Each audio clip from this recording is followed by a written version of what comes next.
Before we start, a brief introduction.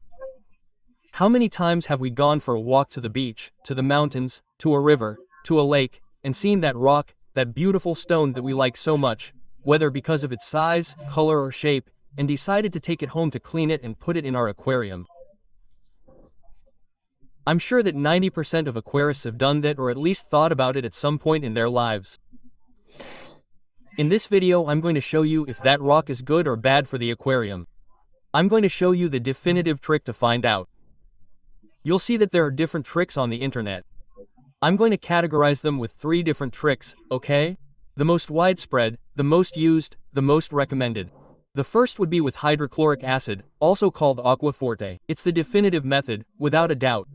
Then there's the issue of vinegar and lemon. For me, I've tested them several times, but they're not 100% reliable, and I'm going to show you in this video. Of course, it's very important to do the hydrochloric acid test if you're a minor, under the surface of an adult and always with gloves. Well, for the test, as you can see, here I have them in a container. There are 4 stones. As you can see, they're wet. There's a little bit of water, since I just cleaned them a little bit so there's no dust, no sand, no scum, for example, okay? No, it didn't work. And well, in this case, for example, it's a small piece of dragon rock, okay? Small pieces that I have left over from when I make the assemblies, which I crush to create small details. In this case, this is a stone that is a rounded stone, the typical stone that we can find, especially in rivers. This here is a small piece of stone, made by hand, okay? This is also widely used in aquascaping, and in this case, well, I also have a small piece that I have to create details, and this is a field rock, okay? This is a typical field rock, at least typical in my city. They usually have these colors, rather yellow, whitish, and well, I got this from a friend's field. So, let's do the tests. As I said, you take strong water, also called fumin, and very carefully, okay? Especially if you are minors with adult supervision. Let's see what I can put here so as not to cast a shadow on each of these stones, okay? For example, let's start with the pebble. Look, it doesn't bubble. What does this mean? That it could be suitable for aquariums, okay? At least it is indicating that it does not modify pH or GH parameters, okay? Or hardness. Let's go to the dragon rock, okay? There's also a good trickle there, and notice that we don't see any reaction either, so it's also a valid rock for all types of aquariums. It doesn't modify parameters. Let's go to the next rock. Let's go to the rock at hand. Here it is. Look. Oh my goodness, look at the reaction. I don't know if you can hear it, but it bubbles quite a bit. Look. There it is.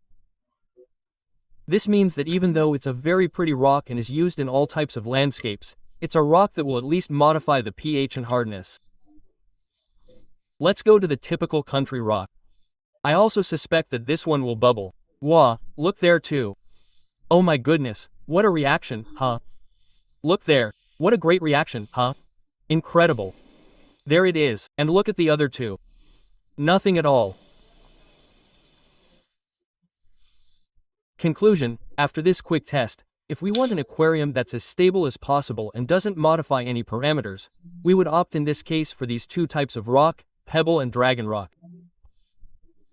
Even so, you already know that on the channel we have analyses of various rocks and substrates, and I'll leave a video for you up here. Okay, once we've seen how hydrochloric acid reacts, let's try the other 2 methods which, as I mentioned before, are a bit of a talking point since they're not 100% real. For example, I have a little bit of lemon juice here, okay? Freshly squeezed. And as we've seen, the white rock is calcareous. Let's see if you can see it with the lemon juice. Look, I'm completely soaking it. And as you can see, I'm zooming in. There's no reaction here. We don't know if I don't know if you've just bubbled, I don't think so, but anyway.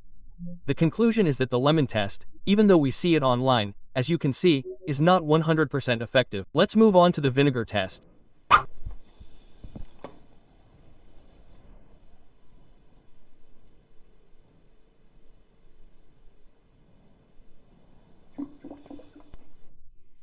Well, as you can see on the surface, you can see some bubbles, okay? If we look at it from the side, notice how some bubbles can be seen rising to the surface. Look there. Okay, but it's not as extreme a bubbling as the hydrochloric acid test. Notice that if we look at it from above, well, you can see it, you can sense it, at least it's better than the lemon test, yes, but if we pour vinegar on a calcareous rock, you can't see it. We have to, let's say, bathe it in it to be able to see the bubbles. So I think that the definitive method, without a doubt, is hydrochloric acid. Notice that if I pour vinegar on this completely calcareous rock, as we have seen before, then no bubbles are visible. We would have to, with the same as in this test, bathe it in a small glass or container, using half a bottle to see some bubbles. It is true that if we zoom in a little, perhaps you can see some, but in short, the definitive test is hydrochloric acid. Well, we have now seen the three methods. What did you think? Without a doubt, I'll say it again, the self-human method, the etching method, is the definitive method, the one I recommend, and I would discard the other two. They are very widespread, people do them, you'll even see videos that, for example, work with lemon, but we've already seen that in this video when a rock is smoked it bubbles with lemon, right? In other words, for me that test is no longer 100% reliable and from here on out, once again, I don't recommend it. Very important, when someone says that a rock is not suitable for aquariums, it doesn't mean that it is not suitable for aquariums. Adding that rock is not going to kill your fish. As we've seen in the video, it means that the pH will rise, the hardness may rise, and the fish you have in the aquarium may require a lower pH or hardness than the value that this rock will raise. That's why it's said that calcareous rocks are not suitable for aquariums, but they are suitable, okay? For example, hard water fish, such as African cichlids, require that pH, that hardness, and these rocks can help us maintain those parameters. Okay, that's it, that was the point. I hope this video has been useful to you. If so, give it a like, share it with all the aquarists you know so that everyone knows the ultimate rock trick. And let me know if you have any questions in the comments below. Cheers!